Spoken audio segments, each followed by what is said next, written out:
ঘটনা শোনাই, তাহলে আমাদের বুঝে আসবে আল্লাহ তাআলা সুন্নতের কত দাম, এক একটা সুন্নতের কত দাম। আল্লাহর রাসূলের কলিজার টুকরা সাহাবী, ইসলামের বীর সেনানী হযরতে উমরে ফারুক রাদিয়াল্লাহু তাআলা আনহুর জামানায় মিশর তখনও মুসলমানদের দখলে আসে না। হযরতে উমর রাদিয়াল্লাহু তাআলা আনহু মিশর বিজয় করার জন্য একটা বাহিনী তৈরি করলেন। ওই বাহিনীর আমির বানায় দিলেন সাদ ইবনে আবি ওয়াক্কাসকে। সাদ ইবনে আবি ওয়াক্কাসকে আমির বানায় পাঠায় দিলেন মিশর। তারা মিশরে পৌঁছে গেলেন। মিশরে গিয়ে দেখতে পায় মিশরের লোকেরা, মিশরের কাফেরেরা, তারা তাদের এলাকায় ঢুকার প্রবেশ পথের গেট খুব শক্ত করে বানাইছে। আর এই গেট বন্ধ করে রাখছে, কোনো মতেই কোনো শত্রু যাতে ভিতরে প্রবেশ না করতে পারে। হযরতে সাদ ইবনে আবি ওয়াক্কাস তার সাথী সঙ্গী সাহাবায়ে কেরামদেরকে বলল, যে অবস্থা করছে এখানে তো প্রবেশ করা সম্ভব না, আমাদেরকে সুযোগ তালাশ করতে হবে কিভাবে মিশরের ভিতরে প্রবেশ করা যায়। তারা পাশেই তাদের তাঁবু টাঙ্গাইলেন। ওইখানে সাহাবায়ে কেরামদেরকে নিয়ে তাদের ওই গেট খোলার অপেক্ষায় তারা দিন গুনতেছে। ওইভাবে একদিন নয়, 2 দিন নয়, 1 মাস চলে গেছে, কোনো সুযোগ হয় না, মিশরও তারা বিজয় করতে পারে না।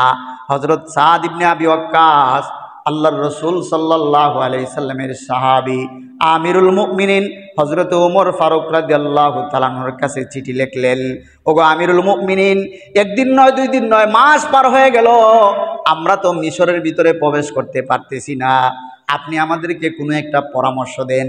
চিঠির প্রতি উত্তরে হযরত ওমর লিখলেন, ও সাদ ইবনে আবি ওয়াক্কাস, তোমরা যেখানে বসবাস করছ তোমার সাথী সঙ্গীরা কি রাসূল সাল্লাল্লাহু আলাইহি সাল্লামের প্রত্যেকটা সুন্নতের উপর আমল করছে কিনা দেখো। যদি তোমরা রাসূলের সুন্নতের উপর আমল করো তাহলে তো বিজয় এত দেরি হওয়ার কথা না। সুবহানাল্লাহ। অবশ্যই তোমাদের কোনো না কোনো সুন্নতের মধ্যে ঘাটতি হচ্ছে। তোমরা নিজেদের মধ্যে মশওয়ারা করে দেখো কোন সুন্নতের মধ্যে তোমাদের ঘাটতি হচ্ছে। চিঠির উত্তর পেয়ে হযরতে সাদ ইবনে আবি ওয়াক্কাস বলতেছে, কিরে তোমরা কি সুন্নতের আমলের প্রতি কেউ গাফলতি করতেছো কিনা? পিছন দিক থেকে 2-3 জন সাহাবী দাঁড়ায় বলে, হে আমিরুল মুমিনিন, হে আমাদের আমির, আপনি শুনেন, আমরা তো এই উপত্যকায় মরুভূমি এলাকায় বসবাস করার কারণে আমাদের সাথে যে মিসওয়াকগুলা ছিল নষ্ট হয়ে গেছে, আমাদের মিসওয়াকের আমলের ঘাটতি হচ্ছে, এটা আমরা বলতে পারি। হযরতে সাদ ইবনে আবি ওয়াক্কাস বলে, না না, সুন্নতের আমলের কোনো ঘাটতি করা যাবে না, কারণ আমিরুল মুমিনিন বলছেন যদি সুন্নতের ঘাটতি হয় বিজয়ে বিলম্ব হবে। অতএব আজকে থেকে যেখানে যে গাছ পাও এই গাছের ডাল দিয়া হইল তোমরা মিসওয়াকের আমল করো। সুবহানাল্লাহ বলেন। সমস্ত কাফেলার সাহাবায়ে কেরাম যেখানে যেই গাছ পান মিসওয়াক করার উপযুক্ত গাছের ডাল ভেঙে ভেঙে তারা মিসওয়াক করা শুরু করলেন। ওইদিকে ভিতর থেকে কাফেররা দেখে যে এরা কারা, এতদিন দেখলাম এরা নামাজ পড়ে একজন আরেকজনের সাথে সুন্দর কৌশল বিনিময় করে, আজকে তো দেখা যায় গাছ খাওয়া শুরু করছে। সুবহানাল্লাহ কোন সর্বনাশ! এই ডাল ভেঙে ভেঙে সবাই কামড়াইতেছে, ওরা তার বুঝে না এটা যে রাসূলের সুন্নত, এরা মিসওয়াক করতেছে। এদের ভিতরে আল্লাহ তাআলা একটা ভয় ঢুকাইয়া দিছে, সবাই ভয় পেয়ে গেছে, আতঙ্ক হয়ে গেছে, ওরে বাপ রে বাপ, এরা কোন বাহিনী আসছে, যেইভাবে গাছ খাওয়া শুরু করছে, যাদের দ্বারা গাছ খাওয়া সম্ভব মানুষ খাওয়াতে এদের দ্বারা কোনো অসম্ভবের কিছু নয়। সুবহানাল্লাহ বলেন। সমস্ত কাফেররা ভয় পেয়ে গেল। এইদিকে ফজরের সময় কাছে আসতেছে। হযরতে সাদ ইবনে আবি ওয়াক্কাস একজনকে ফজরের আজানের আদেশ দিলেন। ফজরে আজান হলো, তারা ফজরের নামাজের জন্য দাঁড়িয়ে গেল।